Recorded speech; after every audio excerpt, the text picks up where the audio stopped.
Started with our service. Take this moment to silence your phones. And I'm going to stop recording everything I'm saying. That's also a good thing. I'd like to point out our exits. The door you came in, you can go straight down the back hall. You can also go right out the door closest to the kitchen into our memorial garden. And as you can all see the exit sign behind me, you can also get out there, and I will keep you from tripping over cords. So I hope anyone that's not feeling well stayed home and is watching us on Zoom or YouTube. It's still always, I think, cold, flu, allergy, whatever season. So just be mindful of that. And now for our last housekeeping. I'd like to invite committee chairs, anyone that's in charge of an event or something happening at the church that would like to come forward to remind us of that. That'd be great.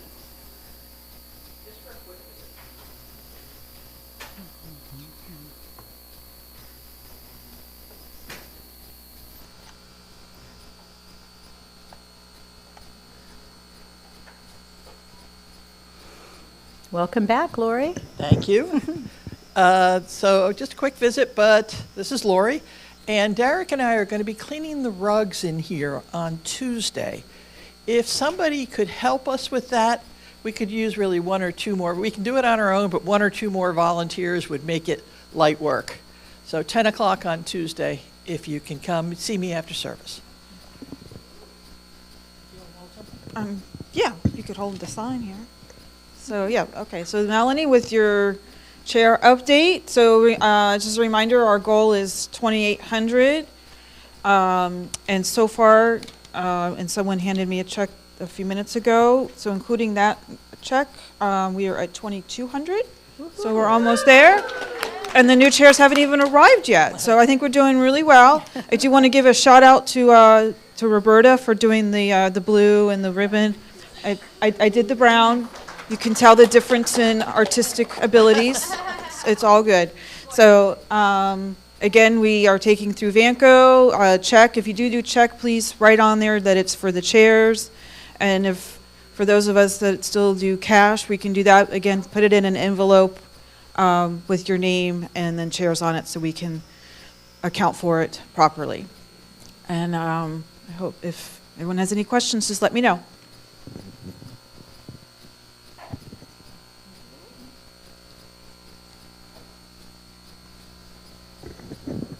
All right, this is an announcement that I'm making for Kelly Buchanan.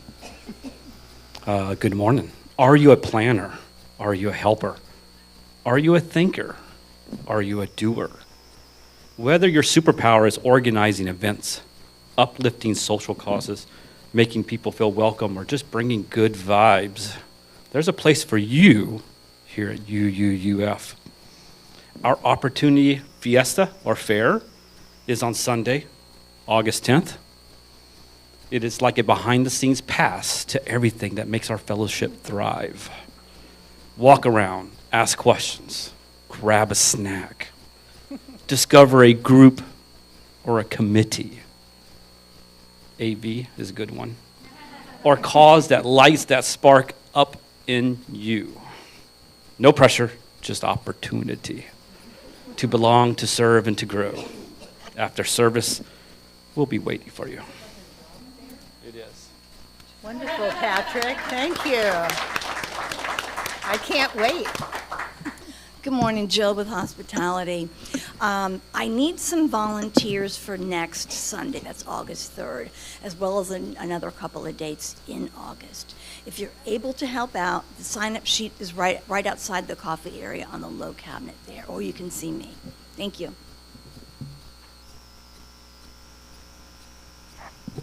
Hi everyone, Tay with RE. I mentioned this last week, I'll mention it again, but we are teaming up with Pastoral Care.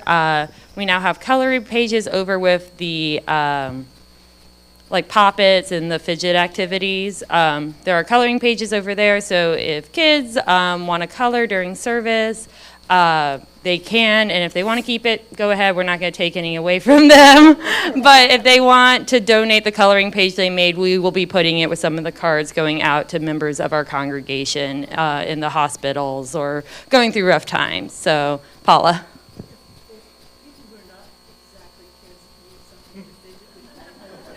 They can. There are coloring pencils and a bit older kids coloring pages as well. And thank you to Joey for donating some as well. So we have younger kid books, we have older kid books, and then anyone is welcome to anything on the table over there where like the hymnals are stored and everything. So thank you. Good morning, Margie with membership. I need greeters. This is the last day I had somebody to greet, who was me, except for that Joey stepped up and she's going to take 17th of August. But if for the rest of August, if anybody's willing to take a day, greeting is a lot of fun. You should be here at 9:45, and I will email you detailed instructions, not like you really need any, but to go over for what we expect of greeters. So if you're up for the job, please let me know. 12th of August will be our next adult night out. And wait, we can do it another day too, in addition to 12th of August. And speaking of that, if anybody's got ideas, because I seem to be stuck on trivia night, let me know and we'll set up other things. But on the 12th of August, it'll be trivia night. And I'm looking especially at anybody is welcome. We've got space for 10 people. That would be 2 teams. But I'm really looking at our newer members or our visitors. We really would love you to come out and join us. If you're single, come out if you're single. We need onesies, and it'll be at Bowigan's. Sorry. What? What? Oh, you can wear your onesies, yes. Okay.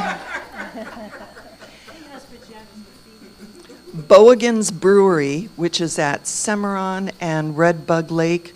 There's no cost to play. You just need to buy a beer or two.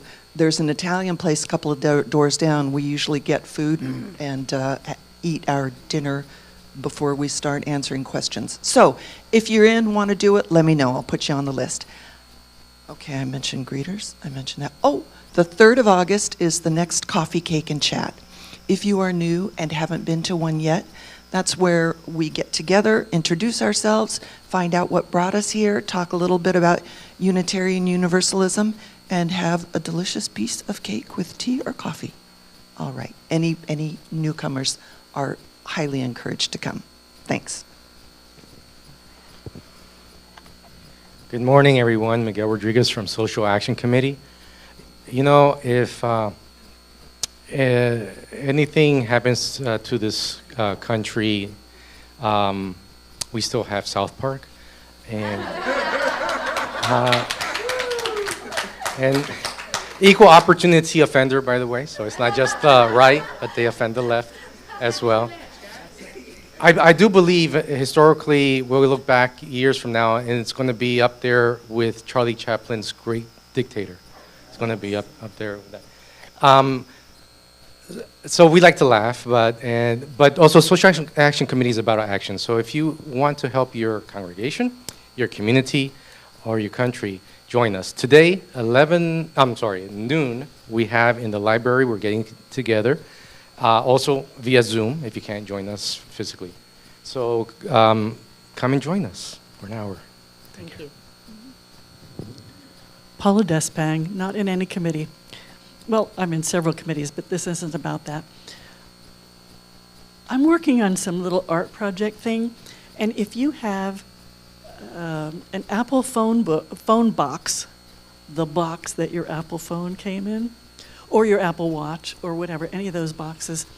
The boxes are sturdy and pretty, and I want them. That's what I'm using as the foundation for this little art project thing I'm doing. It's kind of weird. I'm building little 3-dimensional vignettes inside of them. So if you're not using them, I will give them a new future. I've never seen one of those. That's, Okay, she can try it out, yes. I'll give it a shot. Android boxes will be given an opportunity.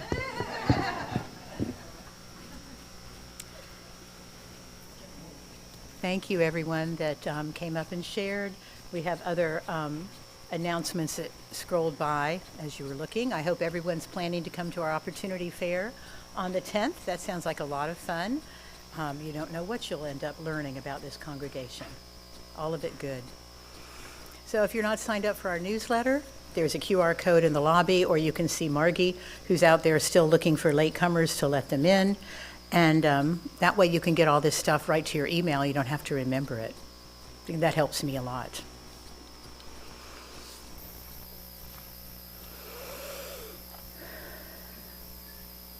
My opening words this morning are from Pat Uribe-Lichty. Different, yet united. We come from many places, along different paths, bringing different truths. We come with different histories and different realities, and yet we come together as one people, with faith that we can use our differences to heal ourselves and each other, to bring wholeness to a fractured world. We come seeking to find community, to find acceptance of who we are. In this place, we may find others who are much like us, and others who are much different. May our lit chalice remind us that we are a people taught by different stories, with many voices, but always one people, working for a world where love creates justice, and justice gives birth to peace.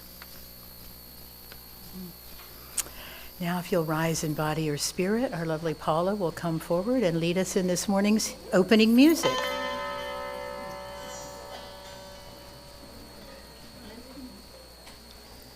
You know this song. Morning has broken like the first morning. Blackbird has spoken like the first bird. Praise for the singing, praise for the morning, praise for their springing fresh from the word. Sweet the rain's new fall, sunlit from heaven, like the first dew fall on the first grass. Praise for the sweetness of the wet garden, sprung in completeness where God's feet pass. Mine is the sunlight, mine is the morning, born of the one light, Eden's socket. Praise with elation, praise every morning, God's recreation of the new day.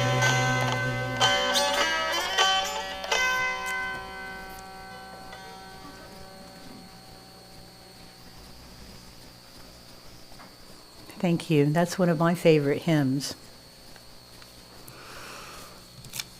Our chalice lighter this morning is Addie. She is 6 years old. She, her pronouns. She's excited that it's Water Day, and she lost another tooth. Those things are not related.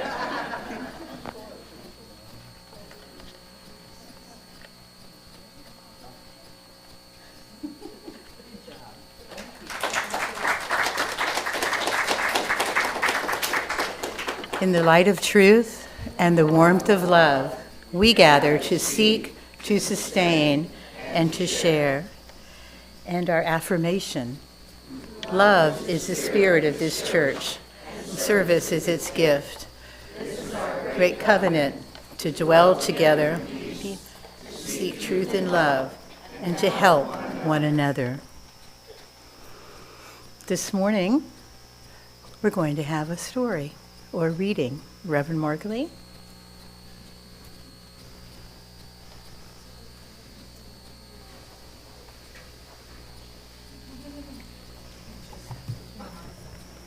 The story's for later. Right now I have a reading for you. So this is how to create a single story. Show people as one thing, as only one thing, over and over again, and that is what they become. It is impossible to talk about the single story without talking about power. Power is the ability not just to tell the story of another, but to make it the definitive story of that person. The Palestinian poet Mourid Barghouti writes that if you want to dispossess a people, the simplest way to do it is to tell their story and to start with secondly.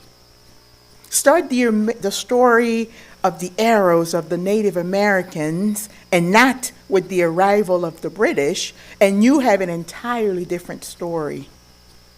Start the story with the failure of the African state and not with the colonial creation of the African state, and you have an entirely different story. These are the words of Chimamanda Ngozi Adichie.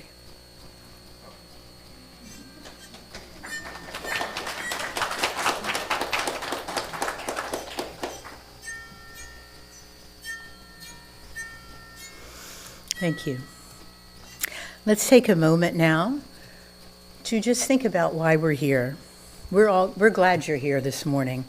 We are a fun-loving community of diverse beliefs and shared values. We learn together from many sources, including ministers, other faith traditions, social justice groups, academia, and the wisdom of our own members.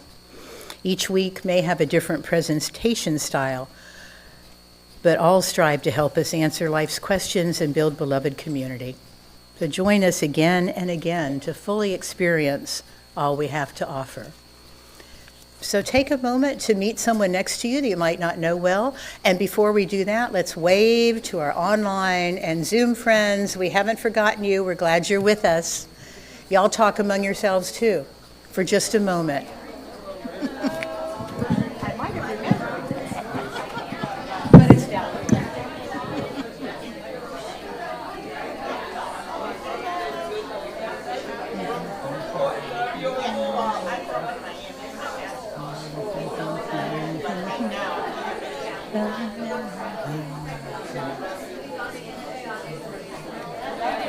I always hate to cut it off.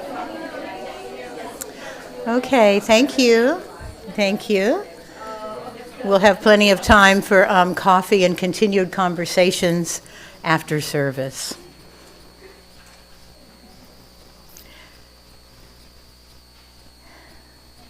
Ours is a spiritual community where we find and forge connections. We trust in the strength of our mutual support to heighten joys and lessen sorrows. So we set aside this time for those who want to come forward to share a joy or a concern that's weighed heavily on them this week. And the microphone has been moved to the center. And please remember that we are streaming live, so it will never go away. And if you'd like to share from your seat, just wave to me and I will bring it to you.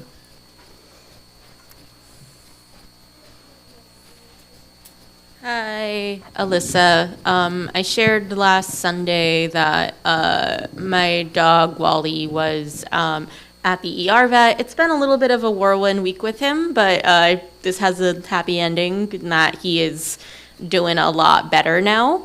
On Tuesday, we took him back in for a recheck to the primary vet and got sent to another emergency vet.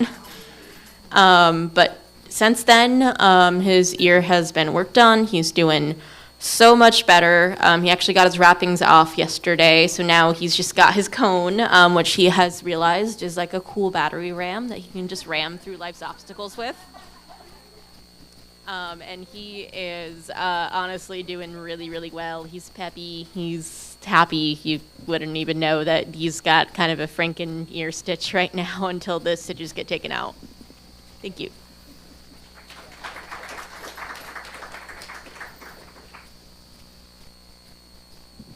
So, my grandson, the 6-year-old, heard his father in the basement talking on the phone, and when his father came up, he said, "Who are you talking to?" And his father told him, "Well, I was on a phone call with my boss." And the 6-year-old said, You were talking to Grandma?" And my great joy is that he and his younger brother are coming for a visit for 10 days. The parents are coming too. But yay, I'm really excited about them coming.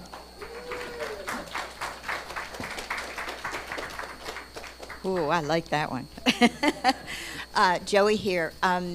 First of all, I want to say that my husband had his Watchman implant this week, and everything went really well. So, and he was able to come home the very next day, so that's really great. I also want to thank Alyssa for selling my bed finally, the hospital bed that we had to advertise as an electric bed because you can't sell anything medical related on Facebook. Finally sold after trying to sell it for quite some time. Thank goodness for Alyssa knowing what she's doing because I have no idea. Anyway, she was I really appreciate it.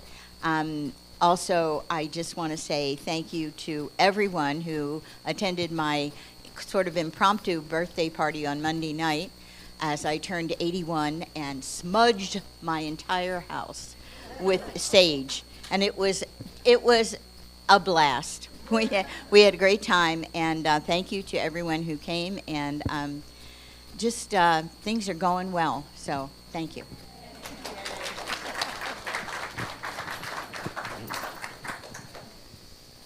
What up? My name's Dante. I don't normally do this, but so my joy is I got to see what Seattle looks like at a conference. I loved the weather. It was cool. It was, way better than being here and being on fire. But I do have a concern. So while I was in Seattle, I found out that my mom, while she was driving, got hit on the driver's side. She's fine from what she says. She has to go to the doctor. She had like one of those colostomy surgeries a few years ago. She got it reversed. There was a little bit of complications, but now she's seeing if there's any problem with that. And, her car's just totally fucked now. And, sorry. And I will not be able to go back to Alabama for a little bit, not for this summer, because, that happened. If she says if she gets a rental car by, 7th or maybe somewhere around there, then I'll probably go back. But yeah, that's just what's going on with me.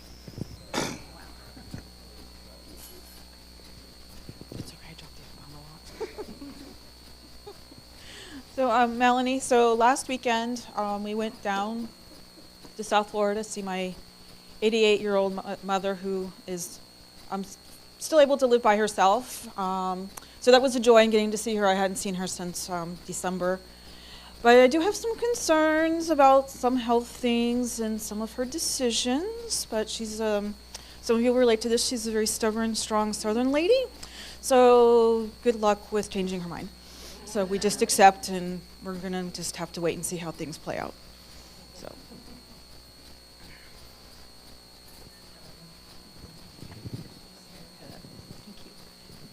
So it's been a bumpy month for me and my family.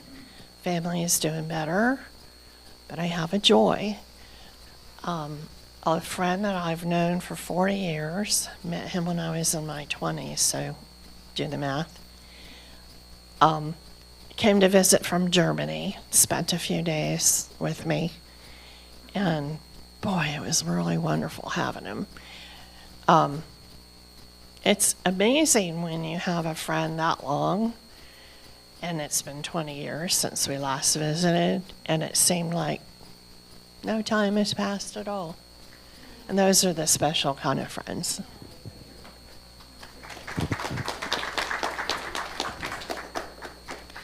Good morning, Rachel Wisner. I wanted to share a joy that happened to me this week that I wasn't planning on happening. And I know we all leave here and we try to go approach our week and spread kindness and love and joy.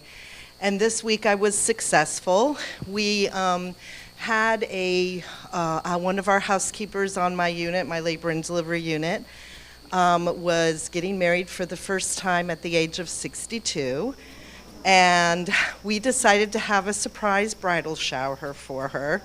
And she was just blown away by all the love and gifts and the food. And it was super special. But then on top of that, one of the younger nurses, because I don't know anything about this, posted the video on the TikTok. And we went viral and got over 5 million views.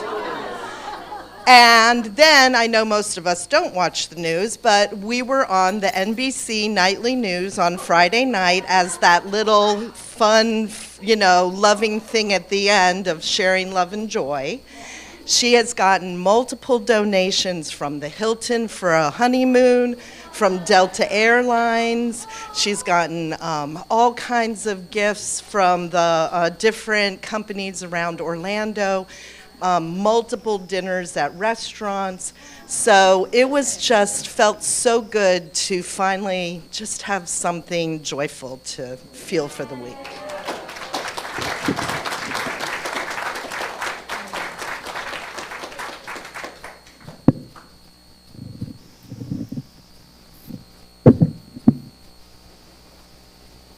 I was blessed to see that video, and it is heartwarming, and I can just imagine how she felt at 62 with just, yes, I did notice you. I did notice you. Yes, it was glorious. So if you want to ask me, I'll forward it to you on IM or whatever, however that works. I can probably figure that out. Anyway, let's take just a moment of silence for all those who shared and all those that remain in our hearts and in the larger world.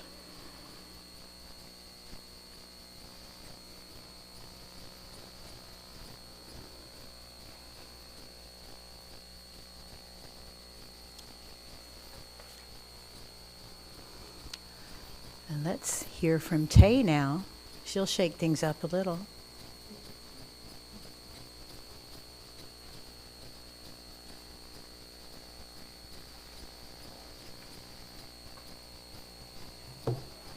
Hi, everyone. I'd like to start this Time for All Ages off by doing a Mad Lib.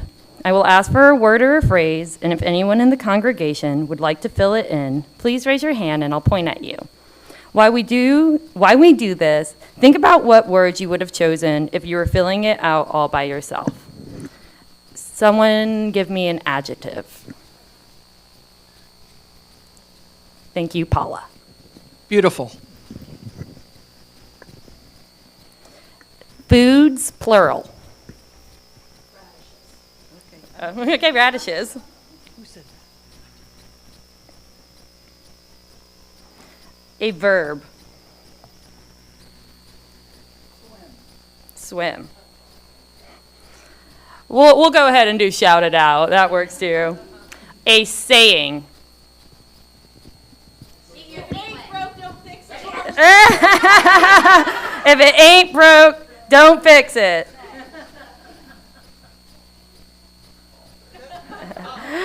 A noun. Dog. Foods, plural again. Pizzas. Color.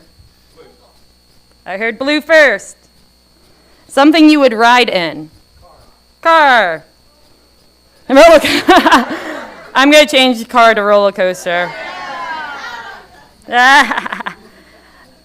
Animal. Cat. person? What? Mailman. Today, I went to my favorite taco stand called the Beautiful Cat. Unlike most food stands, they cook and prepare the food in a roller coaster while you swim. The best thing on the menu is the blue dog. Instead of ground beef, they fill the taco with pizzas, cheese, and top it off with a salsa made from radishes. If that doesn't make your mouth water, then it's just like the mailman always says, if it ain't broke, don't fix it. Together, we just made a story. And not just a story, but a showcasing of all our different and unique voices. The story we made together is completely different than the story I would have formed by myself. We created something full of life and variety, and each of us contributing small pieces to the bigger picture. And all we needed to do this was listen and allow the others the chance to speak. Words are powerful. They can create, inspire, hurt, or destroy. The words we share with others always have a purpose, even if we can't always see it. Today we created a silly story about pizza tacos at a taco place with a rad name. But every time we talk to each other, we build up our community, our shared history, and potentially help or move people with the stories that create the complexities that are our thoughts. So if you choose your words carefully and deliberately, as you never know how they may impact a grander picture. Thank you.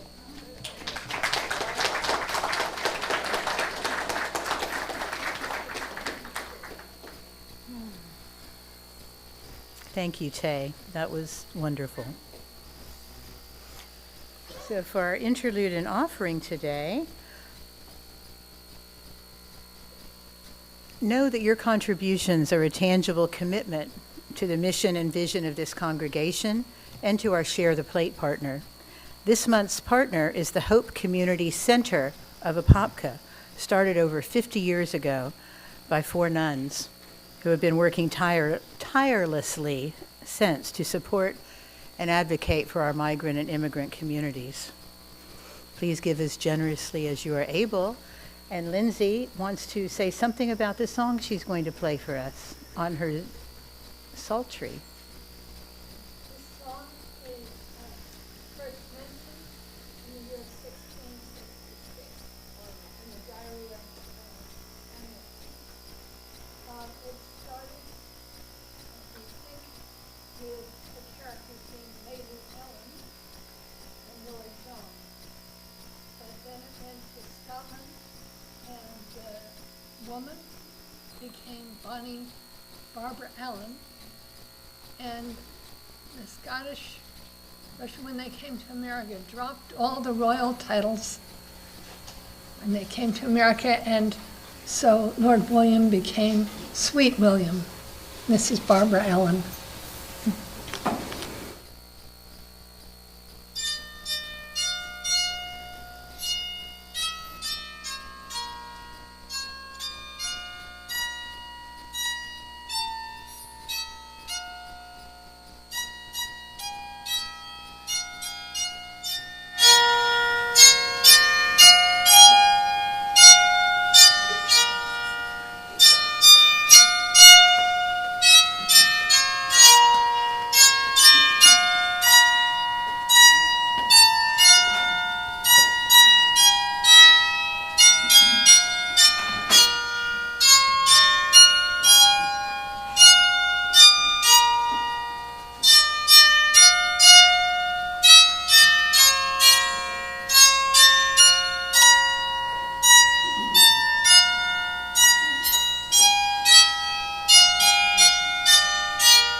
That was just amazing watching her play that, wasn't it? It's a neat instrument. We'll sing our children's recessional. Love you and bless you and send you on your way. We love you and bless you today and every day. I heard a rumor they're going to get all wet. Sounds like fun. If anyone wants to join them, if you feel like you can get on a slip and slide, I think it looks wonderful, but I'm not trying it anymore. That's the problem. I can go down. Right. This morning we're welcoming Reverend Margalie Belizaire to our pulpit for the first time. She is the minister at our sister church downtown, the Orlando UU, or as it used to be called, First Unitarian Church of Orlando. Reverend Margalie is a soul stirrer and spirit mender, a Unitarian Universalist minister with the heart of a poet and the courage of a prophet.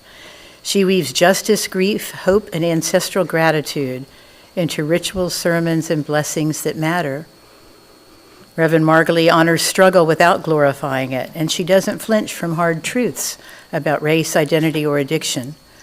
She is as comfortable invoking Maya Angelou and John O'Donohue as she is quoting from the movie Encanto. And somehow, she makes us all feel sacred. Let's welcome Reverend Margalie.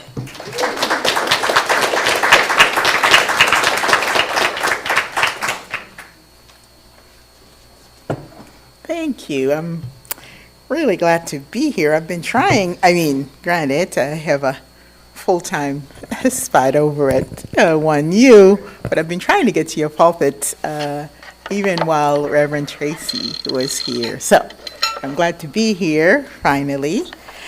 So here's a story for you. Long before Dorothy arrived in Oz, before the yellow brick road became a symbol of hope and adventure, there was Elphaba, the green-skinned girl who would become the Wicked Witch of the West. Her story begins in Munchenland, where her birth is met with fear and revulsion. Elphaba's green skin immediately marks her as different, an omen of something unnatural. From the moment she enters the world, the stories about her begin, stories that will shape her destiny. Elphaba's childhood is lonely and difficult. Her green skin makes her an object of scorn, and her sharp intelligence sets her apart even further. Her parents' inability to understand or fully accept her adds to her isolation. Her younger sister, Nesseros, becomes the family's favorite, leaving Elphaba in the shadows. Yet, even in her solitude, Elphaba shows signs of a fierce and independent spirit, questioning the world around her and its injustices. At university, her world expands. She meets Glenda, soon to be Glenda, a popular, self-absorbed young woman who becomes her unlikely roommate. Their initial relationship is fraught with tension and misunderstanding. Glenda's privilege and vanity clash with Elphaba's fierce intellect and disdain for superficiality. Yet, over time, they form a bond that changes them both. Elphaba's kindness and intelligence challenge Glenda to see beyond her narrow world, while Glenda's charm and optimism soften some of Elphaba's rough edges. While in college, she also discovers her passion for justice. She is mentored by Dr. Dillamon, a sentient goat and professor who faces discrimination as the wizard's regime begins to strip animals of their rights. She develops other relationships along also, and they are complex, full of love, heartbreak, and betrayal, but they shape her into the fierce advocate for justice she is destined to become. When Dr. Dillamon is removed from his position and later murdered, Elphaba is devastated. She eventually travels to Emerald City to meet the Wizard of Oz, who she considered a benevolent ruler. Instead, she learns that he is a tyrant. Her meeting with the wizard is a turning point. She learns that he's a fraud, a man who uses lies and propaganda to maintain control. When he offers her a place at his side, Elphaba refuses, choosing instead to resist his regime. Elphaba's resistance comes at a cost. Branded a traitor and an enemy of the state, she becomes the subject of vicious rumors and propaganda. The wizard's regime paints her as a wicked witch, a danger to the people of Oz, and Elphaba retreats to a remote castle in the west where she continues her fight in secret. Despite her pain and isolation, Elphaba refuses to give up and continues to work for justice. Yet, the stories about her only grow darker. By the time Dorothy arrives in Oz, Elphaba is firmly entrenched in the public's imagination as a villain. The story of the Wicked Witch of the West has been written, leaving no room for the truth of who she is. The end.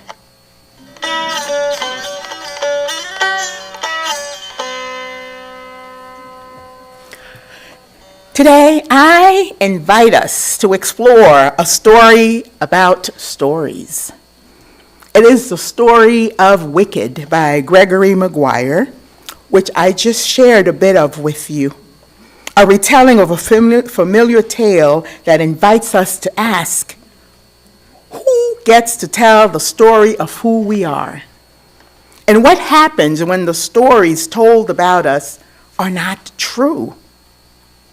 So basically, Elphaba, born with green skin, is labeled from birth as different, wrong, wicked.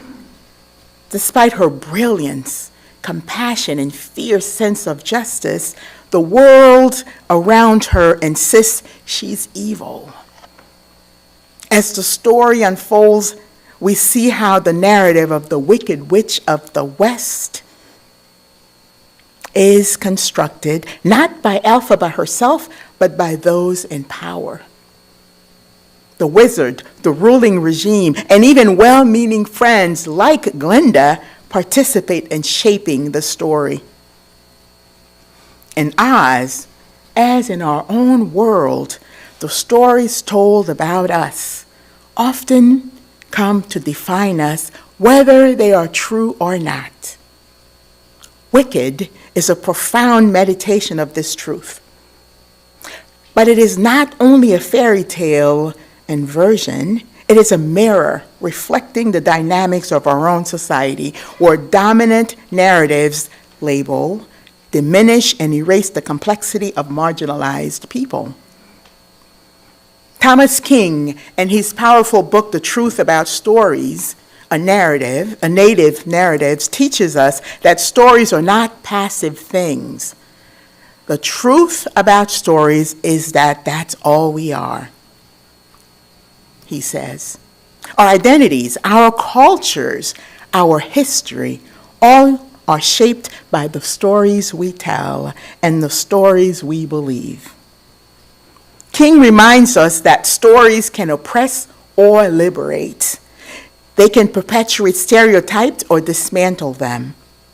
Those in power have long used stories to maintain control, stories that erase indigenous voices, stories that define Black people as dangerous, LGBTQ plus folks as deviant, immigrants as threats, women as less than, poor people as lazy.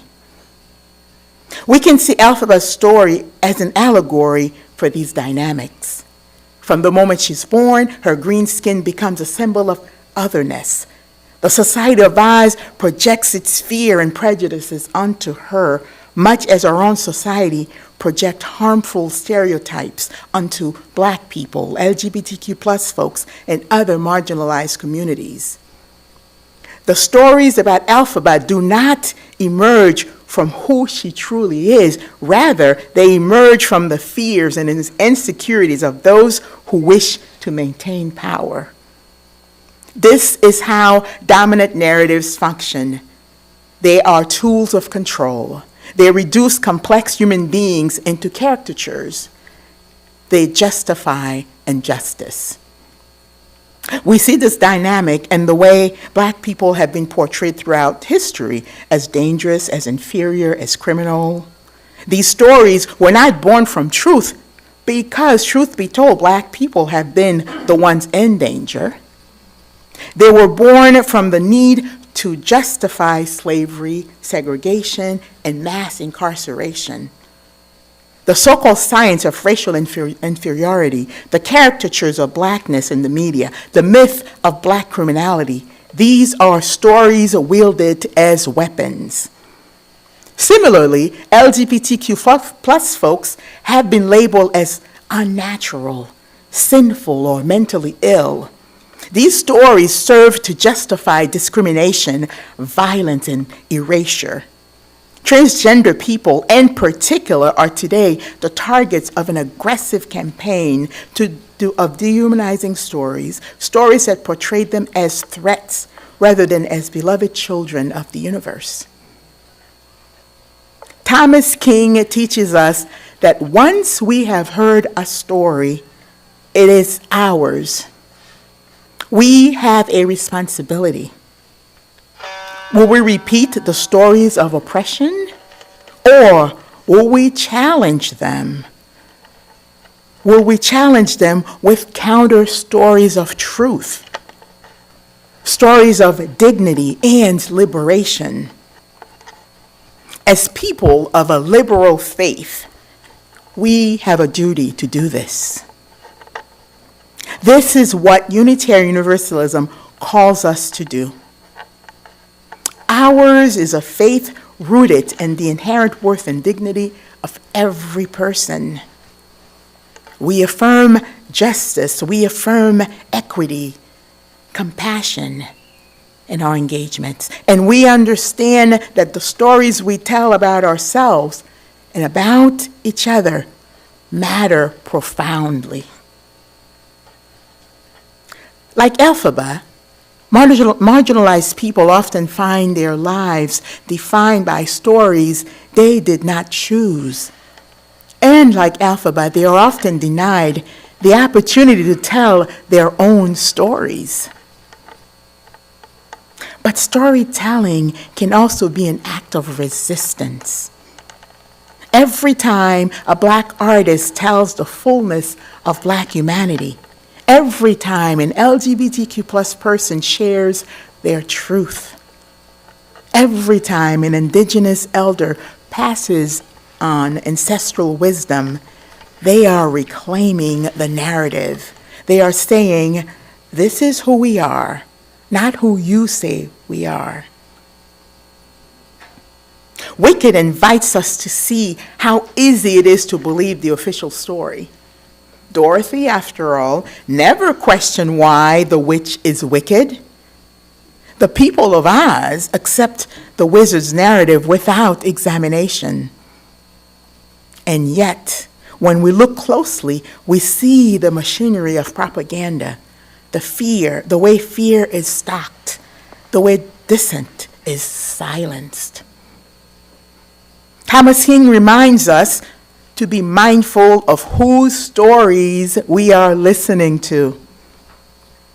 He contrasts Indigenous creation stories, which emphasize interconnectedness and balance, with Western narratives of domination and hierarchy. This contrast reveals how deeply embedded the structure of power are in the stories we inherit. In Wicked, we see this same contrast. The wizard's version of Oz is built on control, fear, and erasure. Elphaba's vision though imperfect, is rooted in justice and questioning and challenging the status quo. Her story is a counter-narrative, one that seeks to reveal the truth behind the lies. As Unitarian Universalists, we are called to be story listeners and storytellers. We are called to question the official narratives, to seek out the silenced voices, and to amplify the truth that have been hidden. This is not just a moral imperative, it is a spiritual practice. When we listen deeply to the stories of Black people, of LGBTQ plus people, of indigenous communities, we are practicing our faith. We are affirming the worth and dignity of every person. We are embodying justice, equity, and compassion. But we must also examine the stories we tell about ourselves. How often do we, even unconsciously, repeat the narrative of supremacy, of individualism, of disconnection?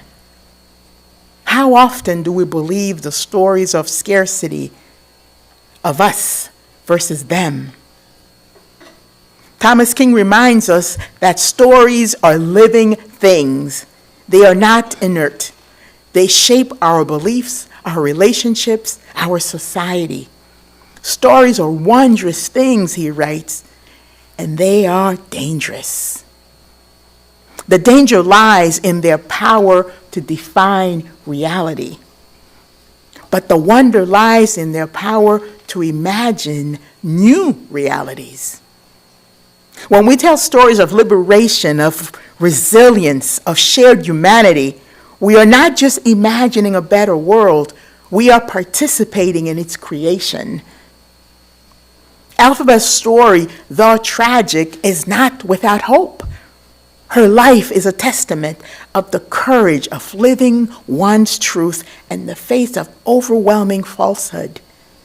She shows us that to resist the stories told about us is itself an act of defiant love. And so I invite you to reflect. What stories are being told about you? Which of those stories are true? Which are lies? More importantly, though, what stories are you telling about others? Are they stories of reduction and stereotype? Or are they the stories of complexity, of shared humanity, of sacred worth? As a faith community, you must commit yourselves to being tellers of liberating stories, stories that honor the full humanity of Black people, stories that celebrate the diversity and beauty of LGBTQ plus lives, stories that uplift indigenous wisdom and resilience. Let us remember that the stories we tell today will shape the world of tomorrow. In the end, as Thomas King teaches us, the truth about stories is that that's all we are. May we tell stories of truth. May we tell stories of justice. May we tell stories of love. May we be so blessed.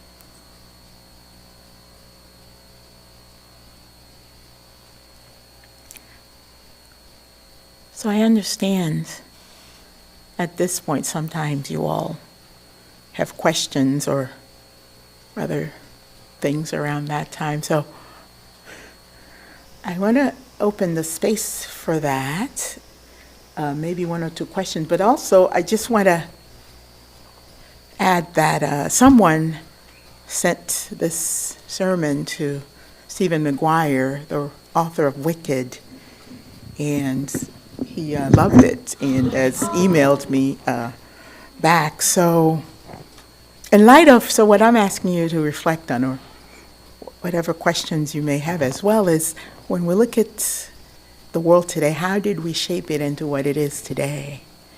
And how can we reshape a new world? I've read this book you're talking about, and I was charmed not only by the fact that he took the villain role away from Elphaba, but that he did not give the villain role to Dorothy. Yeah, because they were friends also in the story. Right. It's like you don't have to have a villain to have a good story. Right. You have somebody over there. I don't know if this is a comment or a question, but you got me thinking about also like internal stories that we tell ourselves and how like those internal stories, do you feel like, I guess I can frame this as a question, do you feel like internalizing stories that you tell yourself can kind of also like reflect back on how you see other people? Yes, exactly. Our own baggage, right? Our own, whatever we carry with us, we assume that other people must be like that. So somebody even said one to me, a con man thinks everybody else has a con, right?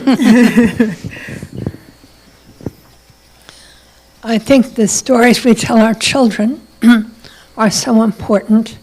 What we also demonstrate for children. We're seeing books being banned now, even little children's books, that any book that they're saying diversity is now a bad thing, equality is now a bad thing. And the books that we would like our kids to see where people are equal and valued are sometimes being banned, and we have to work hard to make sure that doesn't happen. If we can have two more comments, and then there's a hand over there. Oh,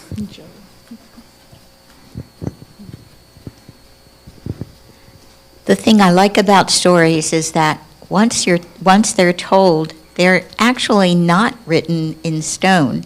They can be changed. So, dear ones, my invitation to you is what you have right now, we all have many stories we have been told throughout our lives. So for you to take a moment to ask yourselves the questions, who do these stories benefit and who actually wrote those stories or who are telling those stories? May we choose to examine the stories that we have been told and the stories that are shaping us today.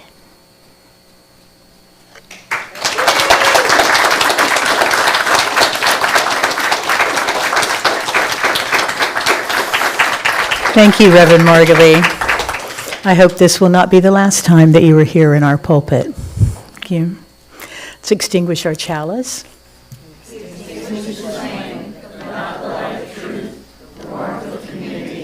Or the fire of commitment. These we carry in our hearts until we are together again. Now, Paula will come up. Please rise in body or spirit.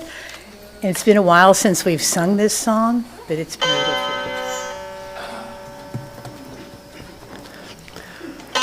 When our heart is in a holy place, when our heart is in a holy place, we are blessed with love and amazing grace. When our heart is in a holy place, when we share the wisdom of each of us, every color, every creed and kind, and we see our faces in each other's eyes, then our heart is in a holy place. When our heart is in a holy place, when our heart is in a holy place, we are blessed with love and amazing grace. When our heart is in a holy place, when we tell our story from deep inside, and we give it from the deep behind, and we hear our voices in each other's words, then our heart is in a holy place. When our heart is in a holy place, when our heart is in a holy place, we are blessed with love and amazing grace. When our heart is in a holy place, when we share the silence of sacred space, and the God of our hearts stirs within, and we feel the power of each other's faith, then our heart is in a holy place. Then our heart is in a holy place.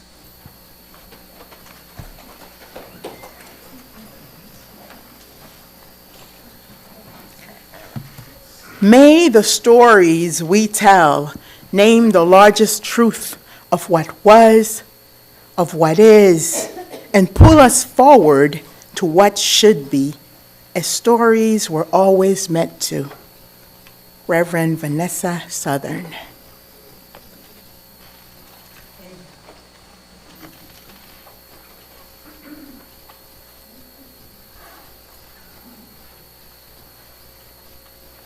Time for coffee.